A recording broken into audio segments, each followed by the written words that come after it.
Hello guys, আসসালামু আলাইকুম। আমি আছি রাকিব পরকাল 25 চ্যানেল থেকে। ভিডিও থাম্বনেল এবং টপিক দিয়ে বুঝতে পারছেন আমি কি বিষয় নিয়ে ভিডিও করতে যাচ্ছি। যাই হোক, বেশি কথা না বলে ভিডিও শুরু করা যাক। মূল জায়গা হচ্ছে ফিলিস্তিন। শেষ জামানার সবচেয়ে ইম্পর্টেন্ট জায়গা হচ্ছে প্যালেস্টাইন। শেষ জামানার যত বড় বড় ঘটনাগুলো ঘটবে, ইমাম মাহাদির আগমন, মুসলিম বাহিনীর বিজয়, জেরুজালেম পুনরুদ্ধার, ইসলামিক খেলাফত প্রতিষ্ঠা, ঈসা আলাইহিস সালামের আগমন, সব ওই জায়গাকে কেন্দ্র করে। সব কিছুই ওখানেই দাজ্জাল বের হবে, দাজ্জালকে আবার মারাও হবে সেখানে, সব কিছু ওখানে। কিন্তু ওই দিক থেকে মুসলিমদের দৃষ্টি ফোকাস করে অন্যদিকে সরিয়ে দেওয়া হচ্ছে। ফিলিস্তিনিদেরকে দেখলেই গুলি মেরে দিতে বলা হয়েছে। দেখেছেন? দেখেন নাই? আমরা যে মসজিদটা দেখেছি আল আকসা, দেখেছেন?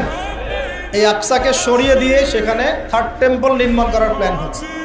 মানে এই যে থার্ড টেম্পল তো বোঝেন না, হাইকেলে সুলাইমানি। মানে ওরা মনে করে যে তারা বানু ইসরাইল। একটু বোঝেন, ওরা মনে করে যে ওরা বানু ইসরাইল। আসলে ওরা বানু ইসরাইল নয়, ওরা হচ্ছে ইউরোপিয়ান জিউস। ওরা মনে করে যে ওদের একজন মাসিহ আসবে। কে আসবে? মাসিহ মানে ত্রাণকর্তা। মাসিহ মানে কি?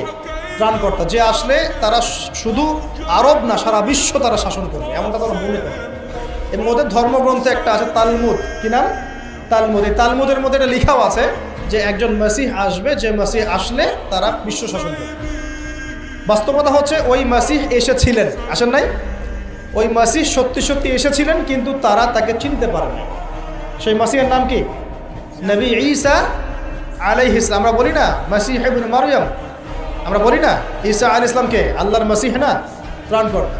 ঈসা আলাইহিস সালামকে তারা চিনতে ব্যর্থ হয়েছে এবং তাকে তারা হত্যারও চেষ্টা করেছিল। কিন্তু আল্লাহ রাব্বুল আলামিন তাকে উঠিয়ে নিয়েছেন কোথায়? আল্লাহর কাছে। ওয়ামা ক্বাতালুহু ওয়ামা সালাবুহু। তারা তাকে হত্যাও করে নাই, ক্রুশবিদ্ধ করতে পারে নাই, বরং আল্লাহ পাক তাকে বাল রাফাআহুল্লাহু ইলাইহি, আল্লাহ পাক তাকে তার কাছে উঠিয়ে নিয়েছে।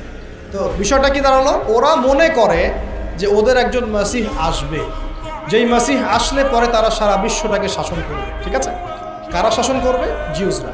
যারা মনে করে ওরা বানু ইসরাইল, আসলে তারা বানু ইসরাইল নয়, তারা ইউরোপিয়ান জিউস। এখন ওরা চায় এই মসজিদ আকসাকে সরিয়ে দিয়ে ওখানে হাইকেলে সুলাইমানি নির্মাণ করে। এটা কি? সুলাইমান আলাইহিস সালামের সময় তারা যেমন বিশ্ব শাসন করেছিল না, মনে আছে? সুলাইমান আলাইহিস সালামের সময় এত দাপট ছিল তখন যে সুলাইমান আলাইহিস সালাম যখন বলতেন যে বাতাসকে যে ফ্লাই করতে, তখন এই সিংহাসন বাতাসে ফ্লাই করা শুরু করতো না? সুলাইমান আলাইহিস সালাম যখন জিনদেরকে বলতেন এই কাজ করো, জিনরা এই কাজ করো। সুলাইমান আলাইহিস সালাম যখন বলতেন জিনদেরকে সমুদ্রে ডুব দাও, ডুব দিয়ে সমুদ্রের নিচ থেকে মণিমুক্তা বের করে নিয়ে আসো, তারা সেটা বের করে নিয়ে আসো। সুলাইমান আলাইহিস সালাম জিনদেরকে দিয়ে এই মসজিদও নির্মাণ করিয়েছেন, মনে আছে? ওই যে লাঠির মধ্যে ভর দিয়ে তিনি দাঁড়িয়েছিলেন এবং লাঠি জমিনের পোকা খেয়ে ফেলেছিল। আর সুলাইমান আলাইহিস সালাম তখনই কিন্তু ইন্তেকাল করেছেন। যখন পড়ে গেলেন তার দেহটা, তখন জিনরা বলেছিল যে আমরা যদি জানতাম যে সুলাইমান মারা গেছে তাহলে এই শাস্তি ভোগ করতাম।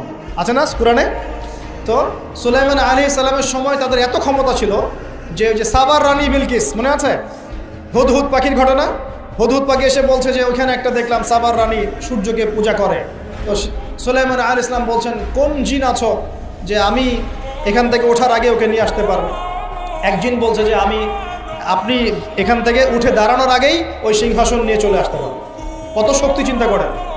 তো সুলাইমান আলাইহিস সালাম বলছেন এতে হবে না। আরেকজন জিন যার কাছে কিতাবের জ্ঞান ছিল, মানে সে আলেম ছিল, সে বলছে যে আপনার উঠতে হবে না,